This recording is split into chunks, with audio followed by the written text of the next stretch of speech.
नमस्कार, आप देख रहे हैं एनडीटीवी इंडिया का यूट्यूब चैनल। मैं हूं ऋचा जैन कालरा और मैं आपको बताने जा रही हूं कि इस वक्त कौन सी खबरें हमारे न्यूज रूम में हलचल का केंद्र बनी हुई हैं।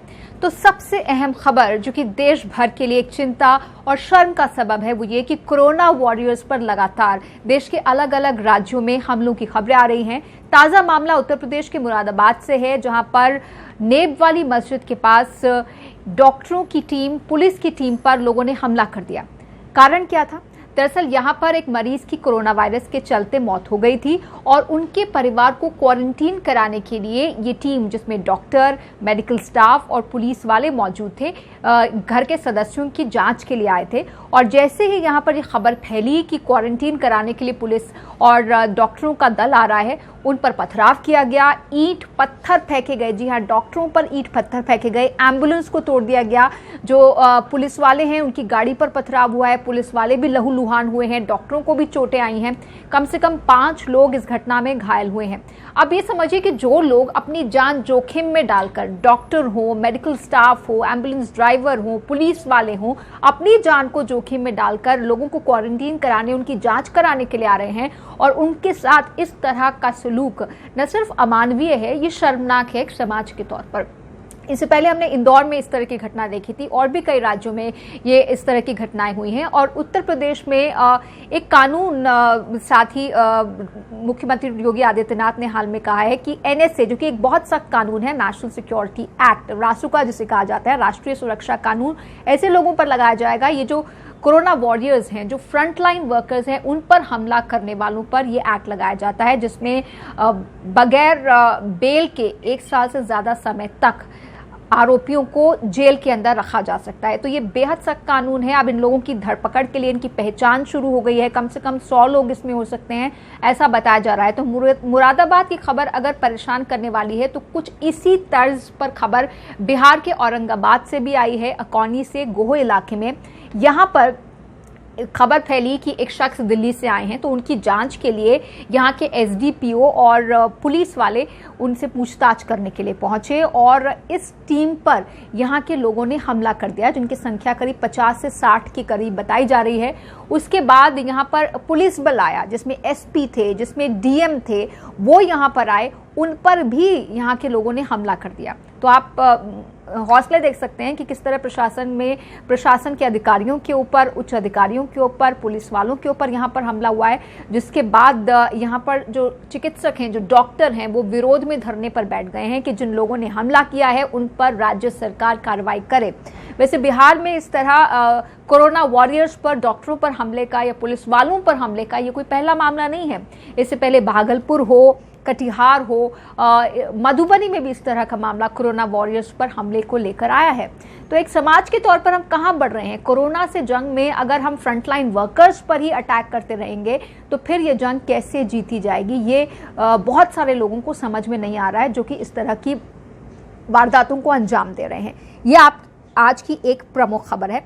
दूसरी अहम खबर कि कोरोना वायरस से अब निपटा कैसे जाएगा। ये हम जानते हैं कि 3 मई तक लॉकडाउन सरकार ने बढ़ा दिया है और 20 अप्रैल के बाद बहुत से ऐसे इलाके हो सकते हैं जहां पर कोरोना वायरस को लेकर छूट दी जा सकती है, क्योंकि वहां पर इसे कंटेन कर लिया गया है। कंटेनमेंट जोन बनाने को लेकर एक बड़े स्तर पर कैबिनेट सेक्रेटरी के साथ तमाम राज्यों की चीफ सेक्रेटरीज, डीजीपीज और आला अधिकारियों की आज एक बैठक हुई है, जिसकी जानकारी आज स्वास्थ्य मंत्रालय ने प्रेस कॉन्फ्रेंस में दी है और बताया है कि 170 जिले ऐसे हैं जो कि हॉटस्पॉट के श्रेणी में आ रहे हैं और 207 जिले ऐसे हैं पूरे देश में जहां पर 1 या इससे ज्यादा कोरोना वायरस के मामले मिले हैं।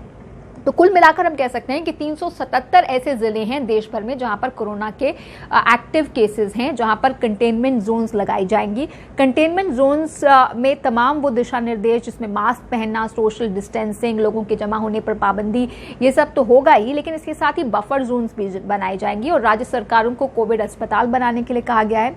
लेकिन एक अहम बात इन सब चीजों के बीच ये कि सरकार ने यह तय किया है कि लॉकडाउन के बीच में ग्रामीण अर्थव्यवस्था को ऊपर लाया जाए, उठाया जाए, क्योंकि एक अनुमान के मुताबिक इस लॉकडाउन से एक दिन में उद्योग संगठनों का मानना है कि 26,000 करोड़ का नुकसान हो रहा है। जी हाँ, ये फिक्की का बयान है। फिक्की के जो अध्यक्ष हैं डॉक्टर जो कि एक बिल्डर हैं हीरा नंदानी, उन्होंने ये बयान दिया है कि 26,000 करोड़ का पर डे का नुकसान हो रहा है इस लॉकडाउन के चलते पूरी अर्थव्यवस्था को।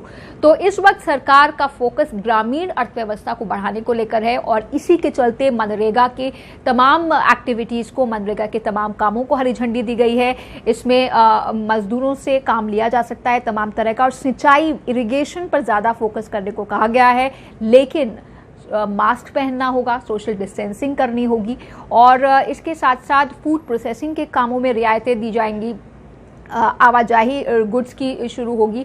उत्तर प्रदेश के संदर्भ में एक खबर है कि उत्तर प्रदेश सरकार ने ये तय किया है कि जो बड़ी कंस्ट्रक्शन साइट्स है वहां पर काम शुरू हो सकता है, लेकिन मजदूरों को वहीं रहने और खाने पीने की व्यवस्था कराई जाए और साथ ही उन्हें मास्क पहनना होगा, उन्हें सोशल डिस्टेंसिंग करनी होगी। तो हम देख रहे हैं कि धीरे धीरे अर्थव्यवस्था को आगे बढ़ाने की कोशिशें होती दिख रही हैं केंद्रीय स्तर पर और राज्यों के स्तर पर भी। और इसी संदर्भ में ये भी जानना जरूरी है कि जो गेहूं की फसल है जो कि अब पक चुकी है और मंडियों में आने के लिए तैयार है, उसके लिए भी अब मंडियां खोली जा रही हैं। उत्तर प्रदेश सरकार ने मंडियां खोल दी हैं। आज तो हालांकि कोई खास रौनक नहीं दिखी, लेकिन 3 से 4 दिनों में माना जा रहा है कि रौनक दिखने लगेगी। ये भी कहा जा रहा है कि 19 रुपये 25 पैसे की प्रति किलो की दर से गेहूं खरीद करेगी यूपी सरकार। और मध्य प्रदेश ने भी इस पर काम करते हुए 4,000 से ज़्यादा ऐसे केंद्र बनाए हैं जहां पर गेहूं की खरीद होगी, लेकिन उज्जैन, भोपाल और इंदौर में नहीं होगी क्योंकि ये हॉटस्पॉट हैं, ये सबसे ज़्यादा प्रभावित हैं मध्य प्रदेश में। और 2 अलग अलग शिफ्ट्स में सुबह 10 से 1:30 बजे तक और 2 से 5 बजे तक 6 किसानों को बुलाया जाएगा मध्य प्रदेश में और सोशल डिस्टेंसिंग का ध्यान रखते हुए गेहूं की खरीद की जाएगी।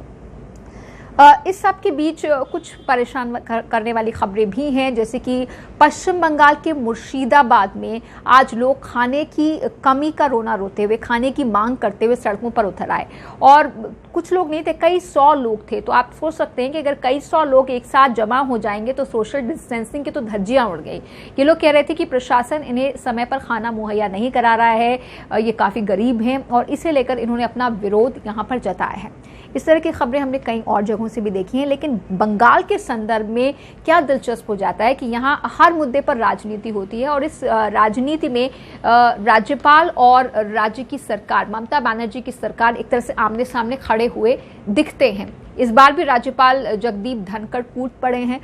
उन्होंने कहा है कि सोशल डिस्टेंसिंग और कोविड-19 से लड़ने में जो राज्य के पुलिस के और प्रशासन के अधिकारी पूरी तरह से 100% सक्षम नहीं हैं, उन्हें हटाया जाए और केंद्रीय अर्धसैनिक बलों को, यानी जो सेंट्रल पैरामिलिट्री फोर्सेस होती हैं, उन्हें तैनात किया जाए, क्योंकि राज्य सरकार पूरी तरह से लॉकडाउन को अमल में नहीं ला पा रही है। वैसे ममता सरकार और राज्यपाल जगदीप धनखड़ के बीच इससे पहले भी बहुत सारे मुद्दों पर मतभेद रहे हैं। तो ये इस वक्त की खबरों का हाल मेरे साथ। आप देखते रहिए एनडीटीवी इंडिया और अपने सुझाव और राय हमें ज़रूर भेजें। आप जहां भी हों सोशल डिस्टेंसिंग का पालन करें, मुंह पर मास्क लगाकर ही बाहर निकलें और जब बहुत ज़रूरी हो तभी बाहर निकलें। नमस्कार।